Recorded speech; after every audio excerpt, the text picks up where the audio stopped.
ఆసీనులైన పెద్దలు, అదేవిధంగా నా ముందు కూర్చున్న దేశ భవిష్యత్తు, మీరందరినీ కలవడం నిజంగా నా అదృష్టంగా ఈరోజు భావిస్తున్నాను. ఎక్కువ సమయం లేవు, 10-15 నిమిషాలు నేను మాట్లాడతాను, ఎందుకంటే ఇప్పటికే చాలా ఆలస్యమైంది. ఒక వ్యక్తి ఒక పిల్లవాడిని ఉదయం నుంచి బ్రహ్మాండమైన సూపర్ హిట్ సినిమాలన్నీ చూపించారట అబ్బాయికి. ఆ సినిమాలు చూస్తున్నంత వరకు ఆ అబ్బాయి నేను వెళ్ళి సమాజానికి ఏదైనా చేయాలి, ప్రతి ఒక్క సినిమా ఆ కుర్చీ పట్టుకొని నలిపేస్తున్నాడు, లాగేస్తున్నాడు, నేను ఏదైనా చేయాలి అని ఆ మనిషిలో భావాలు ప్రకటితమవుతున్నాయి. కానీ మరుసటి రోజు పొద్దున వచ్చేసి మళ్ళా ఒక ఐటమ్ సాంగ్ కి డాన్స్ వేయడం మొదలు పెట్టాడు. ఈ రోజు మీ ముందు జరిగిన సంభాషణలన్నీ మీకు ఎక్కడ దొరకవు. అలాంటి బ్రహ్మాండమైన సందేశాలు మీ అందరికీ ఇవ్వబడ్డాయి. కాబట్టి రేపటి నుంచి మీరు ఏం చేస్తారన్నది మా అందరి ఆకాంక్ష. మీరు కూడా నేను చెప్పిన ఆ సినిమా చూసిన విద్యార్థిలాగా రేపొద్దున మళ్ళా మీరు మామూలుగా ఉండిపోతే ఈ రోజు చేసిన ప్రయత్నాలు వాటికి ఎలాంటి ఫలితాలు మనం ఆశించలేం. కాబట్టి మీ భవిష్యత్తు బాగుండాలని, మీరు ఒక అద్భుతమైన వ్యక్తులుగా తయారవ్వాలని ఆకాంక్షతో మేమంతా ఇక్కడికి వచ్చాం. మీ వయస్సున్న పిల్లలు నాకున్నారు.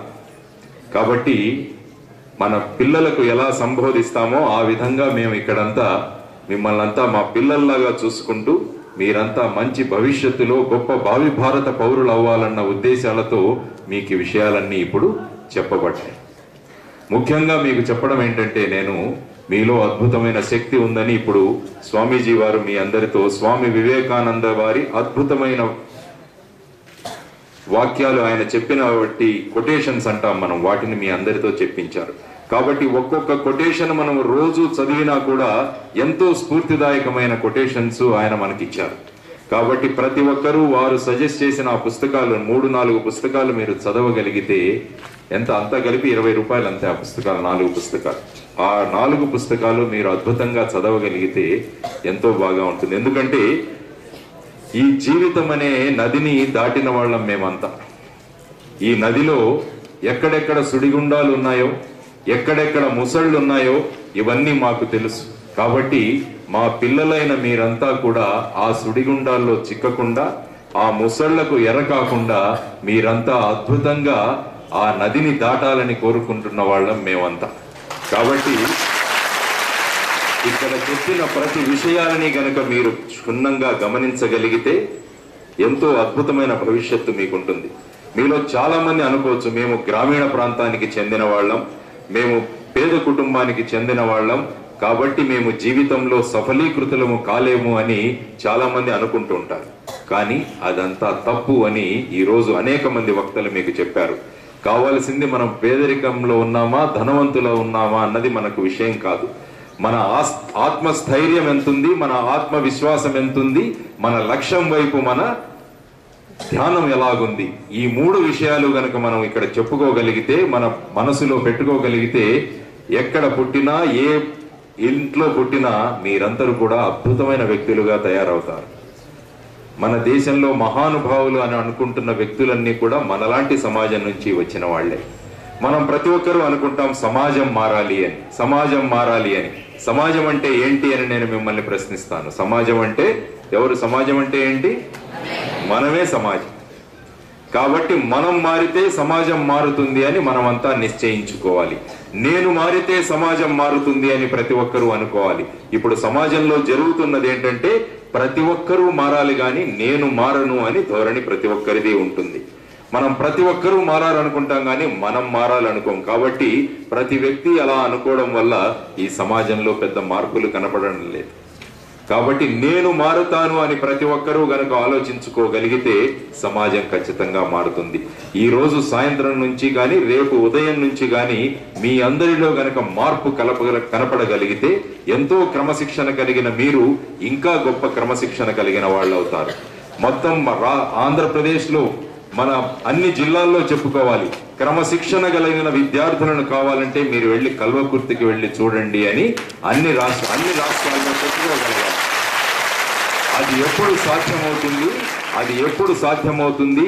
ఇంతటి మహానుభావులంతా ఉపన్యాసాలు ఇచ్చిన తర్వాత కాదు, మీలో గనుక ఆ ఉపన్యాసాలు మీలో మార్పు తీసుకురాగలిగితే అప్పుడు నిజంగా సమాజం మారుతుందని నమ్మే వాళ్లలో నేను ఒకని. మీలో అద్భుతమైన భవిష్యత్తు ఉందని చెప్పాము. అదేవిధంగా ఇలాంటి అందమైన బిల్డింగులు కట్టడానికి పునాదులు చాలా గట్టిగా ఉండాలి. మీరు కూడా రేపు వ్యక్తిగా ఎదగాలంటే మీ పునాదులు కూడా అద్భుతంగా ఉండాలి. మీ పునాదులంటే మీరు ఇక్కడ చదివే కామర్సు, ఎకనామిక్స్, సివిక్స్ ఈ సబ్జెక్టులు కాదు. మీ యొక్క వ్యక్తిత్వం, మీ యొక్క సంస్కారం, ఇవి మీ పునాదులు అవుతాయి. ఎందుకంటే ఆల్బర్ట్ ఐన్స్టీన్ ఎవరైనా చదివితే ఆయన ఏమన్నారంటే, మనము చదివిందంతా మరిచిపోయిన తర్వాత మన దగ్గర ఏం మిగులుతుందో అదే విద్య అంటారు ఆయన. అంటే మీరు ఒక 25 సంవత్సరాల తర్వాత కామర్స్, ఎకనామిక్స్ ఇవన్నీ మరిచిపోతారు. మీ దగ్గర మిగిలేది ఏంటంటే మీ సంస్కారం మాత్రమే.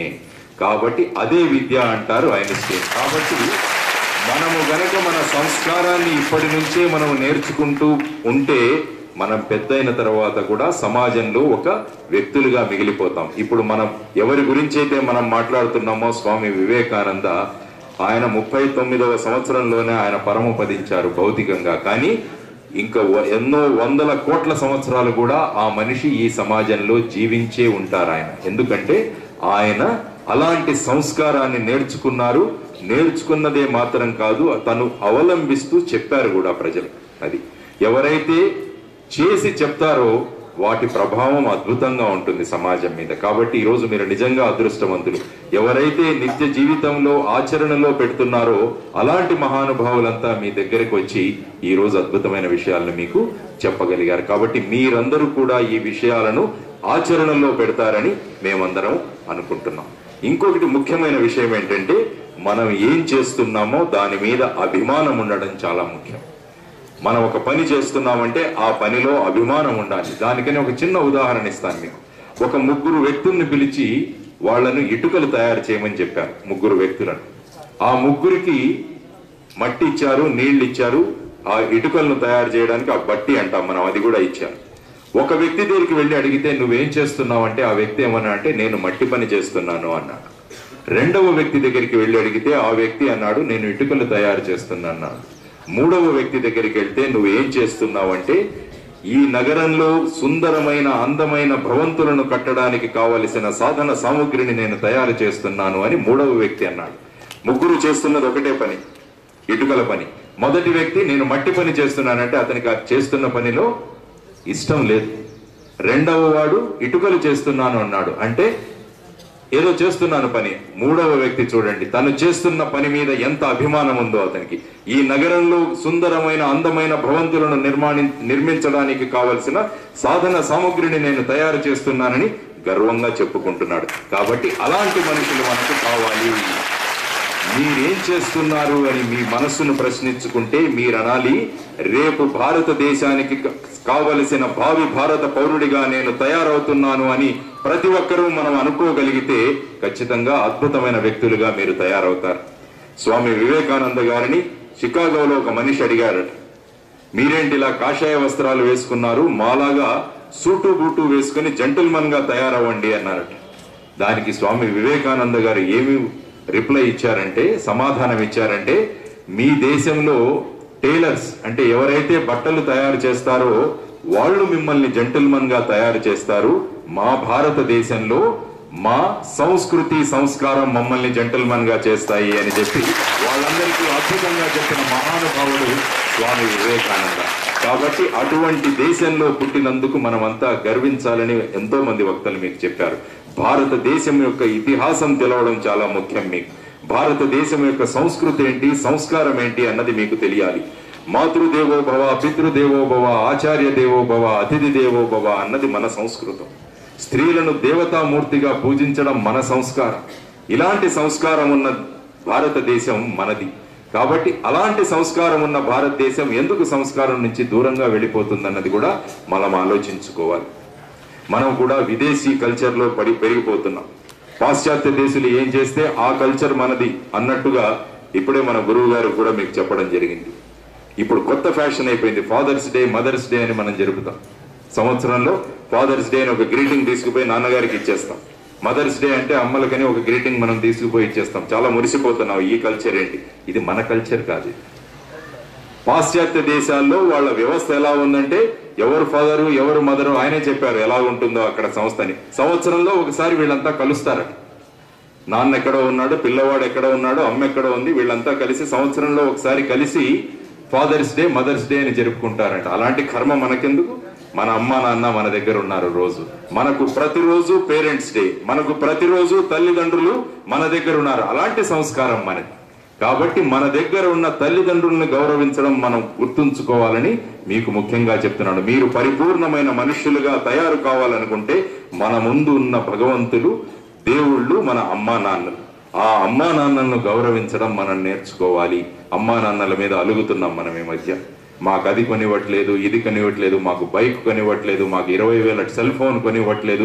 ఇలాగని మనం ఏడ్చి వాళ్ళని ఏడిపించి మేము పట్టాల మీద వెళ్ళి పడుకుంటాం, మేము బిల్డింగ్ మీద నుంచి దుంకుతాం. ఇలాంటివి మనం బ్లాక్మెయిల్ చేస్తున్నాం మన తల్లిదండ్రులు. ఇది మన సంస్కృతి కాదు, ఇది మన సంస్కారం కాదు. చదువుకుంటున్న వ్యక్తులకు 20,000 సెల్ ఫోన్ ఎందుకండి? అసలు సెల్ ఫోన్ ఎందుకు అంటున్నాను మీ అందరికి? ఎంతమంది దగ్గర ఉంది సెల్ ఫోను? అందరి దగ్గర ఉంటుంది. ఎందుకంటే ఇవన్నీ మన దీన్ని డిస్ట్రాక్షన్ చేసే విషయాలన్నమాట. ఇక్కడ మనం చదువుకోవడానికి వచ్చాము, మనం ఏ విషయం కోసం వచ్చామో ఆ విషయాన్ని మనం చేయగలిగితే మన లక్ష్యాన్ని మనం సాధించగలము.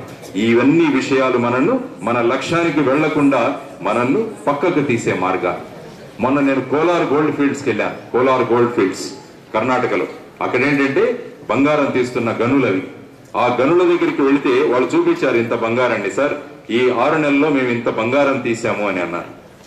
ఓహో, అక్కడ చూస్తే ఎన్నో ఎకరాల్లో మట్టి పడింది, మట్టి దిబ్బలు ఎక్కడ చూసినా. నేను అడిగాను, ఈ మట్టి ఎంత? ఏంటంటే సార్ మీరు ఇప్పుడు చూసిన బంగారాన్ని తీయాలంటే ఇంత మట్టిని మేము తీయాల్సి వచ్చింది అన్నారు. కాబట్టి మీలోని బంగారాన్ని కూడా బయటికి తీయాలంటే మీలోని మట్టిని ముందు తీసేసుకుంటే మీలో ఉన్న బంగారం అద్భుతంగా బయటకు వస్తుందన్నమాట. కాబట్టి ఎన్నో శక్తులు ఈ బంగారాన్ని మీలోంచి బయటికి తీసుకురాకుండా ఎన్నో శక్తులు అడ్డగిస్తుంటాయి మిమ్మల్ని. మీరు రోజు చూసే సినిమాలు, మనం టైం వేస్ట్ చేసే టీవీలు, మనం అనవసరంగా మాట్లాడుకునే సెల్ ఫోన్లు, మనం మాట్లాడుకునే ఇంటర్నెట్లు, ఇవన్నీ చాటింగులు, ఇవన్నీ కూడా మనలోని బంగారాన్ని బయటికి తీసుకురాకుండా ఆ మట్టిని అలాగే మనలో తోసేస్తున్నాయి. కాబట్టి ఆ బంగారం అలాగే మనలో ఉండిపోతుంది. కాబట్టి మన కర్తవ్యం ఏంటంటే మనలో ఉన్న మట్టిని మనం తీసేసుకునే కెపాసిటీ మనకు రావాలన్నమాట. ఈ మధ్య మరొక ఫ్యాషన్ నేను చూశాను, సిటీల్లో అయితే ఫేస్బుక్ అంటారు. ఫేస్బుక్ మీకెంతమంది ఫేస్బుక్లు ఉన్నాయని నాకు తెలియదు. ఉన్నాయి, అందరికీ ఉన్నాయనుకుంటా. కాబట్టి చాలా మందిని అడిగాను, మీరు ఇక్కడ ఎవరైనా ఉన్నారా? 500 మంది స్నేహితులున్న ఫేస్బుక్ ఓనర్స్ లేరు. అదృష్టం. మొన్న అడిగి ఒక స్కూల్లో అడిగితే ఒక 10 కుర్రవాళ్ళకి 10,000 మంది మిత్రులు ఉన్నారట ఫేస్బుక్. నేను అదే చెప్పాను, ఎంత సమయం నువ్వు వెచ్చిస్తావు ఈ ఫేస్బుక్ కి అంటే వాడు రోజుకు 2 గంటలు వెచ్చిస్తానన్నాడు. రోజుకు 2 గంటలు ఫేస్బుక్ మీద వెచ్చించేవాడు చూడండి ఇంకేం చదువుతాడు. నేను అదే చెప్తాను, బాబు రేపు నీ 1000 మంది మిత్రులకు ఒక మెసేజ్ పెట్టు, నేను ఆర్థిక ఇబ్బందులలో ఉన్నాను, మిత్రులు ప్రతి ఒక్కరూ ఒక 1000 రూపాయలు నా అకౌంట్ నెంబర్ కి వేయండి అని ఒక అకౌంట్ నెంబర్ నువ్వు ఇవ్వు అని చెప్పాను. ఎంతమంది మిత్రులు స్పందిస్తారో చూద్దామంటే ఒక్క మిత్రుడు కూడా స్పందించడు. ఎవరైనా ఉంటే కావాలంటే చేసి చూసుకోండి ఈ ప్రయోగం. కాబట్టి నేను చెప్పింది ఏంటంటే మన ఫేసును ఒక బుక్కుగా చదివే 4 మిత్రుల్ని సంపాదించండి చాలు. ఈ 1000 మంది మిత్రులు మనకు అవసరం లేదు. మన ముఖాన్ని ఒక పుస్తకంలాగా చదివే 4 మిత్రుల్ని సంపాదించండి చాలు. ఇలాంటి 1000 మంది మిత్రులు అనవసరం. కాబట్టి చెప్పేది ఏంటంటే ఈ సమయం అద్భుతమైన సమయం. ఈ సమయాన్ని మీరు అద్భుతంగా వాడుకున్నారంటే పేదరికం మన కుటుంబాల్లో మీ జనరేషన్ తోనే కంప్లీట్ అయిపోవాలి. మీరు పేదరికంలో ఉండకూడదు. మీ అమ్మా నాన్నలను పెద్ద పెద్ద భవనాల్లో మీరు ఉంచగలగాలి. మీ అమ్మా నాన్నలను విమానాల్లో తిప్పగలగాలి. మీరు వీధుల్లో నడుస్తుంటే అందరూ చూడాలి, విద్యార్థి అంటే ఇలా ఉండాలి, విద్యార్థిని అంటే ఇలా ఉండాలి అని మిమ్మల్ని చూపించి అందరూ మాట్లాడుకోగలగాలి. అలాంటి పరిస్థితులను మనం కనుక క్రియేట్ చేయగలిగితే, తయారు చేయగలిగితే చూడండి ఎంత గొప్ప భారతదేశంగా ఉంటుందో మనది. మన భారతదేశం గురించి ఎందరో పాశ్చాత్యులు మాట్లాడి ఇప్పుడే మ్యాక్స్ ముల్లర్ గారు ఏమన్నారో దాని గురించి అద్భుతంగా వివరించడం జరిగింది. అదే విధంగా బెర్నార్డ్ షా అని ఒక ఫిలాసఫర్ ఉన్నాడు. ఆయన ఏమన్నాడంటే, భారతీయుల ముఖ కవళికలను గమనిస్తే బ్రహ్మదేవుడు స్వయంగా కూర్చొని శ్రద్ధతో తయారు చేసిన ముఖాల్లాగా కనపడతాయి, అంత అద్భుతమైన అదృష్టవంతులు భారతీయులు అని ఆయన మన గురించి మాట్లాడాడు. ఎంతో మంది మహానుభావులు మన గురించి ఎంతో అద్భుతంగా మాట్లాడారు. వాళ్లలో మహానుభావుడు స్వామి వివేకానంద. అందరూ స్త్రీలు పురుషులుగా గుర్తిస్తుంటే సమాజాన్ని ఆయన వెళ్లి dear sisters and brothers of America అని తన సంభాషణను మొదలు పెట్టాడు. అంటే ప్రపంచాన్నంతా ఒక కుటుంబంగా చూడగలిగే సంస్కృతి సంస్కారం భారతీయ సంస్కారం అని ఆయన ప్రపంచ దేశాలకు ఎలుగెత్తి చాటిన మహానుభావుడు స్వామి వివేకానంద. అదేవిధంగా మన దేశ నాయకులకు అన్యాయం చేస్తే మేము చూస్తూ ఊరుకోమని ప్రపంచ దేశాలకు సందేశం పంపిన మహానుభావుడు భగత్ సింగ్. ఆయన జన్మదినం ఈరోజు. కేవలం 23 సంవత్సరాలు మాత్రమే జీవించాడు ఆయన. కేవలం 23 సంవత్సరాలు మాత్రమే జీవించిన భగత్ సింగ్ చూడండి ఇప్పటికీ బతికే ఉన్నాడు, ఇప్పటికీ జీవించే ఉన్నాడు. కాబట్టి ఇలాంటి వ్యక్తుల నుంచి మనము ప్రేరణ పొంది మన జీవితాలను కూడా అలా మరుచుకుంటే ఖచ్చితంగా ఒక గొప్ప భారతదేశాన్ని మళ్ళా మనమంతా కలిసి తయారు చేయగలం. ఆ తయారు చేసే క్షమత మీ అందరికీ ఉంది. ఒక అతను వివేకానందుని మళ్ళా షికాగోలో అడిగారట, మీరు రాజకీయాల్లో వచ్చి దేశాన్ని మార్చొచ్చు కదా అన్నాడు. అప్పుడు ఆయన ఏమన్నారంటే, నాకు ఇనుప శరీరాలు ఉక్కు నరాలు కలిగిన 100 మంది యువకుల్ని ఇవ్వండి, నేను దేశం యొక్క చరిత్రను ఒక రోజులో మారుస్తాను అన్నాడు. కాబట్టి మన దేశానికి ఇప్పుడు కావాల్సింది ఇనుప శరీరాలు ఉక్కు కండరాలు ఉక్కు నరాలు కలిగిన మీలాంటి యువకులు. కానీ చూడండి మన జీవిత స్టైల్ ఎలా ఉందో, మన లైఫ్ స్టైల్ ఎలాగుందో మనం ఆలోచించుకోవాలి. బాబు మీకే చెప్పేది నాయన నేను, ఓ బాబు నీకే లీన్ పర్సన్, నీకు కావాలి, నువ్వు ఇనుప శరీరం కావాలి, నీ నరాలు ఉక్కు నరాలు కావాలి, అలాంటి వ్యక్తులు కావాలి నాకు దేశంలో సమాజంలో అని స్వామి వివేకానంద చెప్పారు. చూడండి మనం మన సమయాన్ని ఎలా వెచ్చించుకుంటాం, మన సమయాన్ని ఎలా వాడుకుంటున్నాం. అమ్మాయిలను ఏడిపించడం అదొక కళ అనుకుంటాం, అదొక ఫ్యాషన్ అనుకుంటున్నారు ఈ మధ్యలో యువకులు. అంత లజ్జాస్పదమైనది ఇంకొకటి లేదు అని నేను ఇక్కడ చెప్తున్నాను. ఎంతో మంది వక్తలు మిమ్మల్ని చూసి అమ్మాయిలు అనుకోవాలి, మమ్మల్ని రక్షించే మగధీరులు ఇక్కడ ఉన్నారు కాబట్టి మాకు ఎలాంటి భయము లేదని వాళ్ళు నిక్కచ్చిగా నడిచే స్వభావాన్ని మీరు కలగజేయాలి. అలాంటి వాడు నిజమైన మగవాడు. అలాంటి మగవాళ్ళు మన దేశానికి కావాలని స్వామి వివేకానంద వాళ్ళు చెప్పారు. ఆడపిల్లలను వెంటబడి ఏడిపించే వెధవలు మన దేశానికి అవసరం లేదని స్వామి వివేకానంద చెప్పారు. కాబట్టి అలాంటి వాడు ఎవడైనా ఉంటే వాణ్ణి పక్కకు తొలగించే దమ్ము మనలో ఉండాలి. అలాంటి యువకులు మనకు కావాలి. అలాంటి వాళ్ళు ఉన్నప్పుడే దేశం బాగుపడుతుందని మహానుభావులు చెప్పారు. కాబట్టి మనం ఆలోచించుకుందాం, మనం ఎలాంటి వ్యక్తులు మనం ఆలోచించుకొని అద్భుతమైన రక్షణ వీళ్ళందరికీ కలుగజేస్తే, ఎలాంటి పేపర్లు చూస్తే తీయండి, రోజు పేపర్ తీస్తే ఎన్ని హృదయ విదారకమైన ఘటనలు జరుగుతున్నాయి దేశంలో అంటే దాని గురించి మనమంతా ఆలోచించుకోవడం అవసరం. ఎందుకు జరుగుతున్నాయి? మన సంస్కృతి సంస్కారము చెడిపోవడం వల్లే ఇవన్నీ మనకు జరుగుతున్నాయి అన్నది మనం ప్రతి ఒక్కరూ ఆలోచించుకోవాలి. కాబట్టి ఇలాంటి సంస్కృతి సంస్కారం మన సంస్కారం కాదు, మన భారతీయ సంస్కారం కాదు. మన సంస్కారం అంటే స్త్రీని గౌరవమూర్తిగా ఆదరణమైన దేవతామూర్తిగా చూడడం మన సంస్కారం అని మనం నేర్చుకోవాలి. కాబట్టి యువకులు మీరంతా, ఎందుకంటే ఈ మధ్య నేను చూసింది మంచి ఫోకస్డ్ గా బాగా చదువుతున్నారు అమ్మాయిలు. ఈ మధ్య చాలా మంది యువకులు పెడదారిన పట్టి వెళ్ళిపోతున్నారు. చూడండి, ఇదే మీకు కరెక్ట్ అయిన సమయం మేల్కొనడానికి. అందుకనే చెప్పారు మనలో సోమరితనం ఎప్పటికీ ఉండకూడదు అని చెప్పేసి. సోమరితనం ఒకటి మనల్ని హరించి వేస్తోంది, మన శక్తిని. సోమరితనం ఈజీ మనీ. ఎవడైనా డబ్బులు ఇస్తే చాలు వాడు ఏం చెప్పినా చేయడానికి మనం తయారైపోతున్నాం. ఆ విధమైన సంస్కృతి సంస్కారాలు మనం అలవాటు చేసుకుంటున్నాం. కాబట్టి అలాంటి సంస్కృతి సంస్కారాలు మనవి కావు. ప్రపంచ దేశాలన్నీ మనల్ని చూసి నేర్చుకోవాల్సిన దేశం, అలాంటి సంస్కృతి మనది. కాబట్టి అలాంటి సంస్కారాన్ని మనమంతా కలిసి మళ్ళా నేర్చుకుని మన దేశానికి ఒక అద్భుతమైన భవిష్యత్తును తీసుకురాగలిగే వాళ్ళు మీరంతా అని చెప్పి ఈ మహానుభావుడి రథయాత్ర ప్రతి జిల్లా నుంచి తీసుకోవడం జరుగుతుంది. ఆ మహానుభావుడి విగ్రహం చూడగానే మనకు ఒళ్ళు పులకరించిపోతుంది. ఇలాంటి మహానుభావులు మన దేశంలో పుట్టారు. కాబట్టి ఆ మహానుభావుల నుంచి నేను స్ఫూర్తిని పొంది నేను కూడా ఆ మహానుభావుడి అరుగుజాడల్లో నడుస్తానని మనం ప్రతి ఒక్కరూ గనక శపథం తీసుకుంటే మన మహోన్నతమైన భారతదేశాన్ని మనమంతా తిరిగి తయారు చేయగలమన్న విశ్వాసం నా అందరిలో ఉంది. కాబట్టి ఈ రోజు ఆ విశ్వాసం తీసుకునే మీ దగ్గరికి రావడం జరిగింది. కాబట్టి ప్రతి ఒక్కరూ ఒక్కొక్క వివేకానందులు అవ్వాలి. మీలో వివేకానందులు ఉన్నాడు ప్రతి ఒక్కరిలో. ప్రతి ఒక్కరిలో ఒక భగత్ సింగ్ ఉన్నాడు. ప్రతి ఒక్కరిలో ఒక మహాత్మా గాంధీ ఉన్నారు. ప్రతి ఒక్కరిలో ఒక మదర్ తెరీసా ఉంది. దాన్ని గుర్తించడం అవసరం. మనం అది గుర్తించి గనుక మనం ఆ విధంగా తయారవ్వగలిగారంటే అబ్దుల్ కలాం గారు చెప్తున్నట్టు 2020 సంవత్సరానికంతా ప్రపంచ దేశాలన్నీ దేశమంటే భారతదేశంలాగా ఉండాలి, పౌరులంటే భారతీయుల్లాగా ఉండాలని ప్రపంచ దేశాలన్నీ మన భారతదేశం గురించి ఎలుగెత్తి చాటాలి అని మనం ప్రతి ఒక్కరూ నిర్ణయించుకుంటే చూడండి ఎంత అద్భుతమైన భారతదేశం తయారవుతుందో. కాబట్టి అలాంటి దేశాన్ని మనం అంతా తయారు చేద్దాం. ఇక్కడ మన మిత్రులు మాధవరెడ్డి గారు ఈరోజు ఆ 12 ఎకరాల నేలను మనం ఒక అద్భుతమైన పాఠశాలను తయారు చేయడానికి ఆయన ఇస్తానన్న విషయం విన్న తర్వాత ఎంతో ఆసక్తి కలిగింది. ఎందుకంటే నాకు కూడా ఒక స్కూల్ను స్థాపించాలన్న ఉద్దేశం నాకు ఎప్పటి నుంచో ఉంది.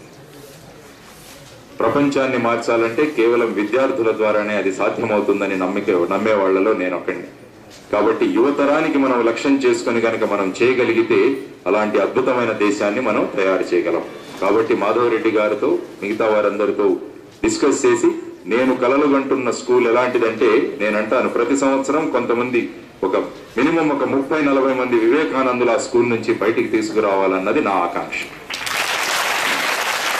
అలాంటి సామర్థ్యం గల పాఠశాలను మనం కనుక స్థాపించగలిగితే ఎంతో అద్భుతంగా ఉంటుంది. ఒక సురక్షిత సమాజాన్ని మనమంతా తయారు చేసిన వాళ్ళం అవుతామన్నది నా వంతు కర్తవ్యంగా ఆ పని చేయాలని నా భావన. కాబట్టి చేస్తున్న పనిలో 100% మీరు మీ కాన్సన్ట్రేషన్ పెట్టి చేస్తున్న పని మీద అభిమానాన్ని పెట్టి సమయాన్ని వ్యర్థం చేసుకోకుండా అందరికీ ఆదర్శప్రాయులుగా మీరంతా నిలబడతారని, మీ కాలేజీకి, మీ ఊరికి, రాష్ట్రానికి, దేశానికే మీరంతా ఆదర్శప్రాయులు అవుతారని నాకు దృఢ విశ్వాసం ఉంది. ఆ విశ్వాసానికి వమ్ము కానికుండా ఈ రోజు నేర్పిన ప్రతి విషయాలు, ఈ రోజు ఇంటికి వెళ్లిన ప్రతి విద్యార్థి ఇక్కడ ఏమేమి మేము ఈ రోజు నేర్చుకున్నాం, ఎవరు ఏం చెప్పారన్నది ఒక 2 పేజీల నోట్స్ కనుక మీరు తయారు చేసుకోగలిగితే చూడండి, అది రోజు తిరగేస్తూ ఉండండి, మీకు అదే ఒక జీవిత పాఠం, అదే నేర్పిస్తుంది. లేకుంటే ఈ కాంపౌండ్ వాళ్ళు దాటగానే మీరు అన్ని మర్చిపోతారు, మళ్ళా మామూలే అయిపోతుంది. మళ్ళా మామూలు మాకు అవసరం లేదు. మీరు రేపటి నుంచి ఒక కొత్త జీవితాన్ని అందరూ చూడాలి. ఒక కొత్త భారతదేశాన్ని మీరంతా కలిసి నిర్మించాలి. మనమంతా కలిసి నిర్మిద్దామని ఆహ్వానిస్తూ నాకు ఈ అవకాశం ఇచ్చినందుకు వందే మాతరం ఫౌండేషన్ వారికి మీ అందరికీ కూడా కృతజ్ఞతలు తెలియజేసుకుంటూ ఒక గొప్ప భారతదేశాన్ని మనమంతా నిర్మించి మార్పు మన నుంచే తీసుకొచ్చి ఒక అద్భుతమైన సమాజాన్ని నిర్మిద్దామని ఆకాంక్షిస్తూ మీ అందరికీ శుభాశీస్సులు తెలియజేసుకుంటూ, ఇందాక ఆయన చెప్పారు పీజీ అయ్యే వరకు ఎవరు పెళ్లి చేసుకోకూడదు, ఉద్యోగం వచ్చే వరకు కూడా ఎవరు పెళ్లి చేసుకోకూడదు అని చెప్పేసి. చాలా మందికి ఏ అపోహలంటే మేము గవర్నమెంట్ ఉద్యోగం చేస్తేనే మేము ఉద్యోగం చేసినట్టు అని. మనం ఎంతో మంది మన అగ్రికల్చర్, మన వ్యవసాయ ప్రాధాన్య దేశం మన భారతదేశం. మన రాష్ట్రంలో మన భూమిలో వెళ్లి మనం పని చేయడం కూడా అది అద్భుతమైన పని అని మీరు అందరూ అనుకోవాలి. మీకు వ్యవసాయం ఉంటే, మీ నాన్నగారికి భూమి ఉంటే మీరు వెళ్ళి ఆయన 20 బస్తాలు పండిస్తుంటే మీరు 40 బస్తాలు పండించి అది మీరు తయారు చేయాలి. ప్రతి వాళ్ళు వచ్చేసి సిటీలో ఒక ఉద్యోగం సంపాదించుకుంటే అది కాదు. కాబట్టి మన వ్యవసాయ ప్రాధాన్యం మన భారతదేశంలో మనం కూడా మన వంతు కర్తవ్యంగా ఏదైనా చేద్దామని అనుకోవడం. నేను ఆ ముందుకు చెప్పి ఇంకా ముందుకు చెప్తాను. ఆ పెళ్లి గురించి చెప్తున్నప్పుడు ఎవరు కట్నాలు తీసుకోకుండా పెళ్లి చేసుకోకండి, చేసుకోండి, అది మీ ధ్యేయం కావాలి. కట్నాలు ఎవరికి ఇచ్చి మీరు పెళ్లి చేసుకోకండి అమ్మా. కట్నం ఇచ్చేవాడిని మేము పెళ్లి చేసుకోమని మీరు నిర్ణయం చేసుకోండి అంతే. మేము కట్నం తీసుకోకుండా పెళ్లి చేసుకుంటామని మీరంతా కూడా నిర్ణయించాలి. అలాంటి సమాజం మనకు కావాలి. మనం చూస్తున్న సమాజం అలాంటి సమాజం. అలాంటి విద్యార్థులు ఈ కాలేజీ నుంచి పుట్టుకొని రావాలి బయటికి. అప్పుడే సమాజం మారుతుందని నేను చెప్తాను. ధన్యవాదాలు. Thank you very much.